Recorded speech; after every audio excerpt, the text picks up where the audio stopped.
name is Lewis Amota, a cohort 4 fellow at Mumbuni Primary School. When we first arrived at Mumbuni, we realized that we were teaching grade 3, and we realized that taking instructions was very difficult for them. So most of the time, before you had finished saying a statement, they have already started doing whatever it is you wanted to tell them. Then concentration in class also.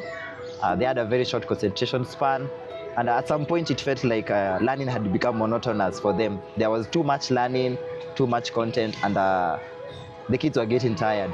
So that is what we saw, and we decided that we needed to do something about it. Sarah Misiani, a cohort 4 fellow at Mumbuni Primary School. So after realizing these challenges, my colleague and I came up with a range of games that some are played within the classroom and others outside, where these learners get to engage differently apart from what they're learning in class. So for the games we have in class, we have board games like chess, checkers, snakes and ladders, Ludo, tic-tac-toe, and outside we play concentration games, mostly stuck in the cups, snatch, River-Bank-River, games like that, yeah. So the first time we started these games was during our end of term fun day, where we came together as the class teachers and the learners. We did some games for fun. That is when it hit us that during the games period or the fun day period, the learners were a bit, they were excited, they would listen, they would apply themselves, they would concentrate. So that is why we decided to get a few of those games and start using them in the classroom. The games are played depending on the amount of time that we have available. So we can range from maybe one lesson, that's 5 minutes, to maybe when we have 3 lessons, 1 hour. But we take advantage of every single moment that we get. And the changing of the games depends on, one, the aim of the day. So we don't just play because we have to talk about, maybe if you're doing concentration today, if you're doing fun, learners are also allowed to do what they feel most comfortable with at that time. So if today somebody is feeling like having some fun, they can go for snakes and ladders. If they feel like challenging their minds a bit, they can go for chess. If they feel like today they want to, maybe we are talking about maybe outside classroom, the concentration games. If somebody feels to be a bit physical today, we can do the rivers and banks, yeah. So we have these games, mostly we play them with grade 4 learners, the class we had last year in grade 3. And most of the time we have these games during their free lessons. The learners are free to come for the games at their own free time and come play together in class. And sometimes we schedule a moment to play these games with them, especially towards the end of the term when they are mostly, the concentration is a bit low because they may be tired or they're looking forward to going home. So we come to class, give them these games and engage them, try to get some lessons they can learn through these games.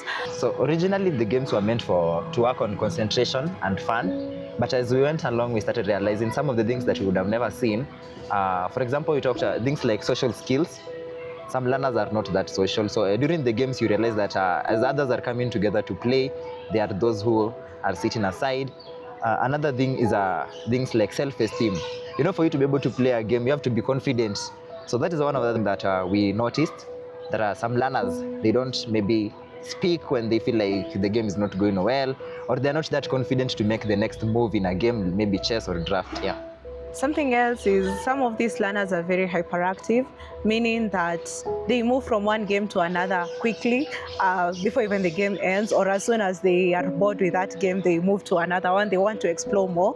And the opposite is also true. Some are just hyperactive. They want to stick to something they are familiar with, something that they know, something that they are comfortable. They are not confident enough to try out other things that they don't know. And also while playing these games, there are some learners who are really sore losers. Like they get really angry once they're the one who are losing and get very happy when they're the ones who are winning. And this is something that we realized because it also affects them in their day-to-day learning, because learners can get angry when maybe they don't get a concept that they thought they would have gotten. Yeah. So at the end of the day, basically what we aim to achieve is create a safe space for the learners and for the teachers, where we can connect outside the class at a personal level with the learners. We can play the games together, have some fun with the learners. It's an amazing experience, especially once the learners realize, it even boosts their confidence when they realize that they can even beat the teacher at chess.